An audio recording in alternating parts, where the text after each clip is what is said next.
Hi friends, world cup 2023 का जो match खेला जाएगा 24 अक्टूबर को दोपहर को 2 बजे साउथ अफ्रीका वर्सेस बांग्लादेश के बीच खेला जाएगा। ये मैच वेन्यू की बात करें तो वेन्यू है वानखेड़े स्टेडियम मुंबई।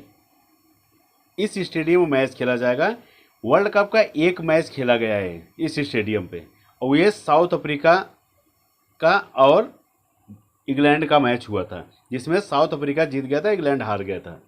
वानखेड़े स्टेडियम की बात करूं पिच रिपोर्ट की, तो यहाँ पे जो पिच रिपोर्ट है, यहाँ पे दो पिच हैं। एक है थोड़ा काली मिट्टी और वाइट मिट्टी से बना हुआ है, जिसपे थोड़ा हार्ड पिच है, उस पर ज़्यादा रन बहुत बनता है। उस पिच पे थोड़ा रन बनता है, 300 350 ऐसे रन बनता है। लेकिन यहाँ पे साउथ अफ्रीका जो अभी पहला मैच खेली है 399 रन बना दी थी, 399, और इंग्लैंड 170 पे ऑल आउट हो गई। तो ये साउथ अफ्रीका है। साउथ अफ्रीका बहुत ज़्यादा हाईएस्ट रन भी बनाती है, बहुत लो स्कोर में आउट भी हो जाती है।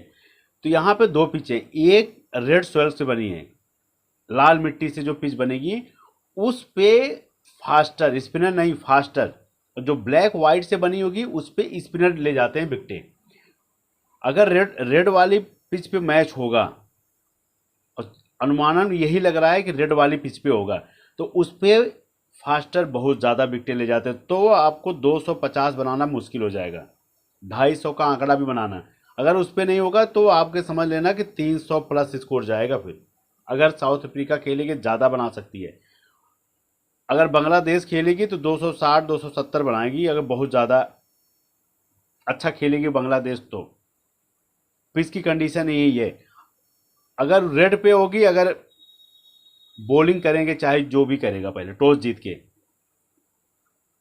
जीत के जो बॉल फर्स्ट करता है उसके जीतने के थोड़ा परसेंटेज ज़्यादा होते हैं, क्योंकि लास्ट में वो थोड़ा सा ड्यू फैक्टर होता है, समुद्र किनारा मॉइस्चर की वजह से, इसी वजह से बॉल फर्स्ट ही लेते हैं। लेकिन साउथ अफ्रीका बैटिंग की थी और 399 रन बना दिया था। तो यहाँ पे जो अच्छा खेलेगा वही जीतेगा। लेकिन ये पिच की कंडीशन आपको बता रहा हूँ, रेड सोइल पे अगर होगा तो वहाँ पे फास्टर बहुत विकेट ले जाते हैं, क्योंकि बॉल आउट स्विंग विंग बहुत होती है, खेलना बड़ा टफ हो जाता है, इसीलिए कर रहा हूँ। अब ब्लैक पे वाइट पे अगर होगा, दोनों का जो मिश्रण होता है उस पर आपको स्पिनर ज़्यादा गेम में रहते हैं, क्योंकि बहुत कड़क पिच होती है, बहुत रन बनते हैं, तो उस पर स्पिनर थोड़ा गेम में रहते हैं।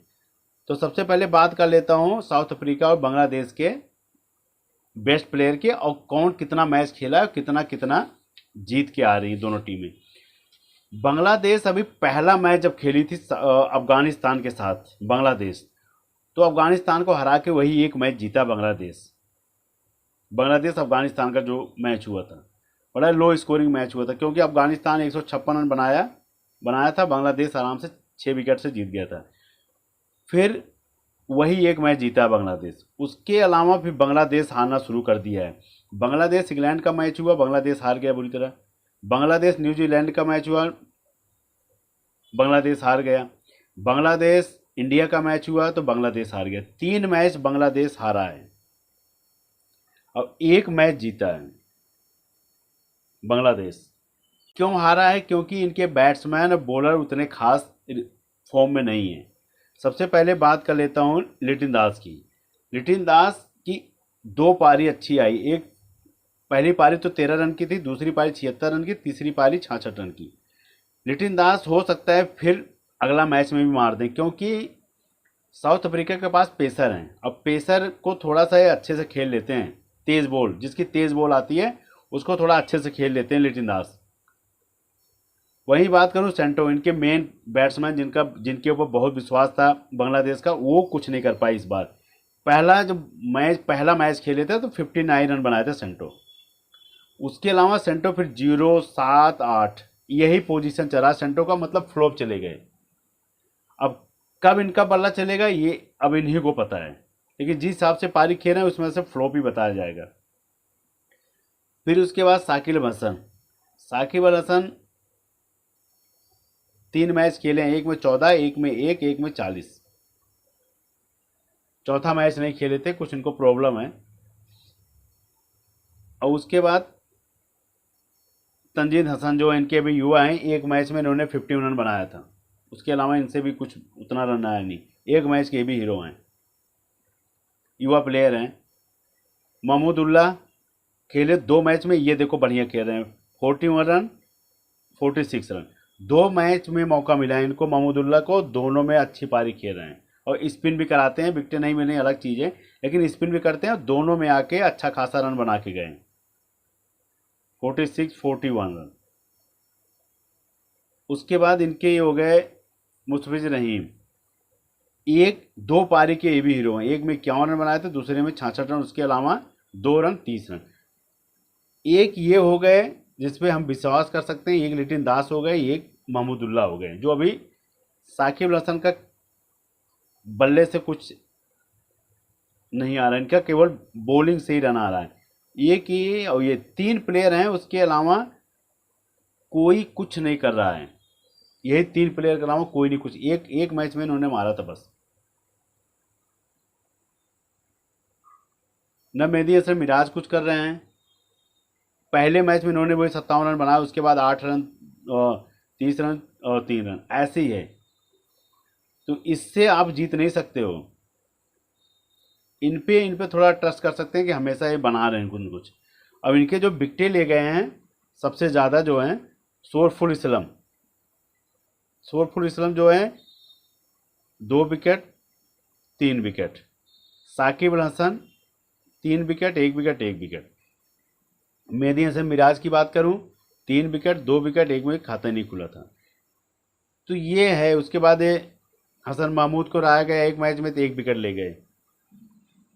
अगर रेड सोल पे होगा, आप इन दोनों को जरूर रख लेना, हसन महमूद और शोरफुल इस्लाम को, और उसके अलावा फिर उधर के फास्टर रख लेना साउथ अफ्रीका के, क्योंकि इन दोनों को रखना जरूरी। यही आपको अगर विकेट ले जाएंगे तो आपको ये पॉइंट दे देंगे।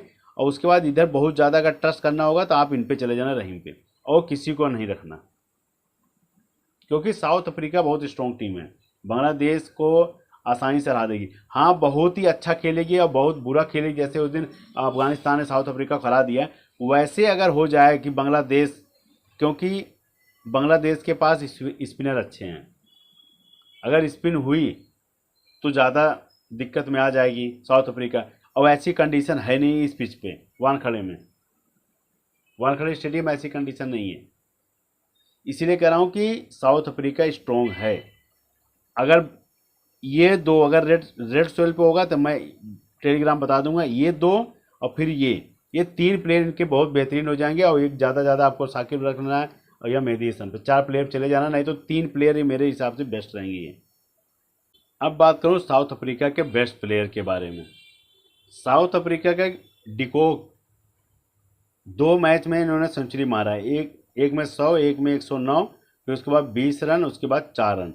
मतलब इन्होंने ये बताया कि मैं 2 मैच में सेंचुरी मारा तो 2 मैच में फ्लॉप भी हुआ है, तो बात बराबर आ गई। 2 मैच के हीरो बने, 2 मैच में 0 बने। फिर एक मैच में इनको खिलाया गया, रिजा अंग्री को 85 रन की पारी खेल दी है, ज़बरदस्त। इंग्लैंड के साथ जो मैच हुआ था, अभी इसी ग्राउंड की बात मैं कर रहा हूँ जिसमें इन्होंने 85 रन बनाया। अब यहाँ पे इसी ग्राउंड की वानखेड़े स्टेडियम की बात कर रहा हूँ, डिकॉक 4 रन बनाए आउट हो गए। इसीलिए कह रहा हूँ कि अगर बांग्लादेश टॉस जीती है तो इनको टॉप ऑर्डर में मत रखना, फिर एक में रखना तो कैप्टन बना के, क्योंकि ये चले हैं तो इनका फॉर्म रहेगा रिजा अंग्री का। उसके बाद टीम बमूमा को दिक्कत थी, इसीलिए नहीं खेले थे वो। उसके बाद एडम मार्करम देखो कितना रन बनाए, एडम मार्करम 42 रन बनाए, इसी ग्राउंड की बात कर रहा हूँ मैं। फिर उसके बाद क्लासन की बात करूँ, क्लासन ने 109 रन की पारी खेल दी, शतक ही जड़ दिया, गजब। इनको इस ग्राउंड पे इनको बहुत ज़्यादा भाता। उसके बाद आरबी डूसन की बात करूँ तो आरबी डूसन 60 रन की पारी खेले थे। और सबसे मज़े की बात है, मार्को जॉनसन सबसे 75 रन बनाए, उसके बाद विकेटें भी ठोक के ले गए। कैप्टन तो यही थे, देखो कैप्टन के दावेदार ये थे और ये थे, ज़बरदस्त। इन्होंने 100 मारा, उसके बाद ये 75 रन मारे, विकेटें भी ले गए, वो भी बताऊंगा कितनी विकेटें ले गए। 2 विकेटें ले गए, तो 2 विकेट और 75 रन, तो ये इनसे ज़्यादा दे दिए। कैप्टन ये निकल गए, वाइस कैप्टन ये निकल गए। अब एक में ये हो गए, उसके बाद ये डूसन हो गए, ना मिलर चले थे ना डिकॉक चले थे, अब ये चले थे। अब चला कौन नहीं था, मिलर और डिकॉक, ये भी चले, ये भी चले, ये भी चले, ये भी चले, ये भी चले। उसके बाद रबाड़ा, नगेड़ी और कोटजी सब चले थे, केवल 2 प्लेयर फ्लॉप हुए थे। तो इसीलिए कह रहा हूँ इस कंडीशन में अगर आपको रखना होगा तो एक में डूसन आपको रखना जरूरी है कैप्टन लेके। वाइस कैप्टन और मार्करम पे जा सकते हो या इन पे जा सकते हो। पिच पिच अगर ख़राब होगी, साउथ अफ्रीका अगर साउथ देखो, क्योंकि साउथ अफ्रीका के तीनों बॉलर खतरनाक फॉर्म में है, सब 2 विकेट 3 विकेट 2 विकेट 3 विकेट सब में ले जा रहे हैं। कोई ऐसा मैच नहीं जिसमें 2 विकेट 3 विकेट न मिला हो। अगर साउथ अफ्रीका पहले बॉलिंग करेगी, इन पे कैप्टन वाइस कैप्टन चले जाना आप ही, इन पे, इन चारों पे, रबाड़ा, नगोड़ी और उसके बाद मार्को जॉनसन पे, इन 4 प्लेयर पे कैप्टन वाइस कैप्टन कर लेना। फिर ऊपर का टॉप ऑर्डर जैसे डिकॉक हो गए, डूसन हो गए, फिर रिजाइन, मार्करम, आप तब क्लासन और डेविड मिलर नहीं रखो, क्योंकि इनकी पारी लेट आएगी, तब तक यही लोग जिता देंगे। इसीलिए कह रहा हूँ कि अगर बॉल फर्स्ट करेंगे तो ये तो आपको रखना ही रखना पड़ेगा। इसी में कैप्टन वाइस कैप्टन आप देख लेना, इन गिली बना देना या मार्को जॉनसन या रबाड़ा, इनको तो आपको इसी में रोटेट करना पड़ेगा। बैट फर्स्ट करेंगे तो बैट फर्स्ट में तो मैं एक में डूसन करूँगा, एलम मार्करम कैप्टन वाइस कैप्टन। अब एक में करूँ, एक में तो डिकॉक और डूसन कर देना captain vice captain, captain de Kock vice captain Dussen कर देना, ये रहेगा। अब इस समय टॉप पे चल रही है, एक ही मैच हारी है अभी साउथ। अब बात करूँ साउथ अफ्रीका और बांग्लादेश के की प्लेयर के बारे में। डिकॉक, हैंगरीजा अंग्रेज, डूसन, मार्करम, मार्कस जॉनसन, उसका ये 3 बॉलर, रबाड़ा, नगेड़ी और कोटजी। साउथ अफ्रीका के 3 फास्टर हो गए और ये 2 ऑलराउंडर, बैट्समैन और प्लस बॉलर। अब ये 3 इनके बैट्समैन। अब उसके बाद साकिब, मेहदी हसन मिराज, सेंटो। अगर इसमें आपको लगेगा कि इन दोनों को हटा के यहाँ पे सोरफुल इस्लाम, हसन महमूद 2 फास्टर रख लेना। अगर रेड सोल पे हुई तो मैच 2 इधर हो जाएंगे ये। अब एक आपको सेंटो हटा के अगर लिटिन दास रखना होगा, लिटिन दास रख लेना, क्योंकि लिटिन दास को थोड़ा पेस पसंद है, थोड़ा तेज बॉल ज़्यादा अच्छा खेलते हैं वो। अब इन दोनों को हटा के यहाँ 2 फास्टर रख लेना। और साउथ अफ्रीका की ये 3 तो रहेंगे और ये 2 ऑलराउंडर रहेंगे, ये 3 बैट्समैन रहेंगे। अगर लगेगा कि नहीं साउथ अफ्रीका ढेर हो जाएगी, तब इन पे आना और क्लासन पे जाना। फिर इधर साउथ अफ्रीका के बांग्लादेश के 3 बॉलर रख लेना, तीनों फास्टर, न 2 फास्टर जो ओपनिंग करेंगे। मुजीब भी लेके आते हैं, मुस्तफिज रहीम लेके आते हैं, सोरफुल इस्लाम लेके आते हैं। तो वो ये तो आप इनको लेके चलना कि आपको शुरुआती ओवर विकेट गिरानी है, क्योंकि ये साउथ अफ्रीका 490 भी बना सकती, 500 भी बना सकती है, लेकिन ये 80 पे भी ऑल आउट हो सकती है। ये याद रखना इस चीज़ को जो बोल रहा हूँ मैं। जब गिरती इनकी ना, जब भेड़ चाल वाली, तो तुम भी जाओ, तुम भी आओ, मैं भी आऊँ, ये हाल है साउथ अफ्रीका का। बनाने के तो 500 भी बना सकती है, इतना टैलेंट है हिटिंग में। जब ये हिटिंग करते हैं तो 500 भी बना सकते हैं, नहीं तो ये 80 भी नहीं बना पाते हैं, याद रखना इस चीज़ का। साउथ अफ्रीका का कंडीशन भी होता है, शुरुआती में जीतती आती है, लास्ट में फिर हारना शुरू कर देती है। कहीं ऐसे बांग्लादेश कर न दे, ज़्यादा ओवर कॉन्फिडेंस भी आदमी को खा जाता है। इसीलिए कह रहा हूँ कि एक टीम में तो आप एक ही लेके चलना है। एक टीम में आपको लगता है रेड सोइल पे होगा तो याद रखना, जब टॉस टाइम पे, तो उसमें बांग्लादेश के जरूर रख लेना आप फास्टर। और ऊपर का आपको लगेगा कि टॉप ऑर्डर गिरा देना यहाँ पे ये और आपका ये क्लासन, डेविड मिलर लेके चलना, क्योंकि डेविड जब ऊपर इनका टॉप ऑर्डर आउट होता है तो डेविड मिलर ही नैया पास करते हैं। और कैप्टन वाइस कैप्टन देखो, मैंने आपको बोला था ये कि कर सकते हो आप, डिकॉक और ये डूसन कर सकते हो। अगर बॉल फर्स्ट होगी तो आप इसमें रबाड़ा इन पे जा सकते हो, एक दोनों में इनमें जा सकते हो। आपके पास 2 चॉइस हैं, रबाड़ा, मार्कस जॉनसन, उसके बाद नगेली और ये कोट। कैप्टन वाइस कैप्टन के ये 4 जो ऑप्शन रहेगा, इसमें आप कैप्टन वाइस कैप्टन ऐसे रोटेट भी कर सकते हो। अगर पिच हार्ड होगी, रन बनेंगे, तो यहाँ लिटिन दास, सेंटो, तब इनको रखना, तब बॉलर थोड़ा कम कर लेना। जो क्वालिटी वाइज प्लेयर हैं जैसे रबाड़ा हो गए, ये तब इनको दोनों काट देना, तब ये सब चलेंगे, तब स्पिनर रख लेना, केशव महाराज खिलाएंगे उनको या शमसी खिलाएंगे उनको, तब एक रख लेना। तब इतना मुझे नहीं चाहिए, क्वालिटी वाइज जो हमें तो प्लेयर चाहिए, जैसे रबाड़ा हो गए, ये हो गए, ये रन भी मारते हैं और विकेट भी ले जाएंगे। तब यहाँ पे बैट्समैन बढ़ा देना, जैसे साउथ अफ्रीका में बैट्समैन बढ़े हुए हैं, ये होगा फिर कंडीशन। और जो भी होगा जैसे भी होगा टेलीग्राम पर टीम दे दूंगा। All the best.